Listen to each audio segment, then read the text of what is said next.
కుంభరాశిలోకి వచ్చే నక్షత్రాలను తీసుకున్నట్లయితే మనకి ప్రధానంగా కుంభరాశిలో ఈ యొక్క ధనిష్ట, శతభిషం, పూర్వభద్ర 3 పాదాలు.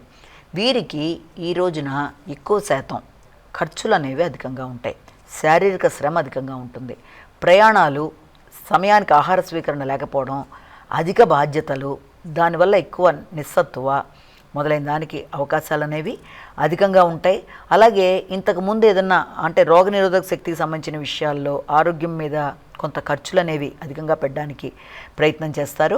ఆ విషయంలో మీరు చేస్తున్న ఈ రకమైన కార్యక్రమాల్లో మీకు ముఖ్యులు అంటే మీ యొక్క కుటుంబ సభ్యులు కానీ లేకపోతే మీ యొక్క మాటల వల్ల కానీ కొంత వాతావరణం కొంతవరకు అనుకూలంగా ఉండడం, ముఖ్యంగా గృహ వాతావరణం అంటే మీ ఆరోగ్య విషయంలో మీరు కొంత విశ్రాంతి కొరకు ఎక్కువ ఆలోచన చేసి దాని కొరకు మీరు చేసే ప్రయత్నాల్లో కుటుంబ సభ్యుల యొక్క సహకారంతో ఏదన్నా లీవ్ పెట్టడం కానీ, విశ్రాంతి కొరకు ఏదైనా కొత్త ప్రదేశానికి వెళ్ళడానికి ప్రయత్నాలు చేయడం కానీ, లేకపోతే ఇంట్లో వాతావరణాన్ని అనుకూలంగా పెట్టుకోవడానికి ప్రయత్నం చేస్తూ ఎక్కువ ఆలోచన లేకుండా స్థిమితంగా ఉండడానికి కానీ ప్రయత్నాలు చేస్తారు.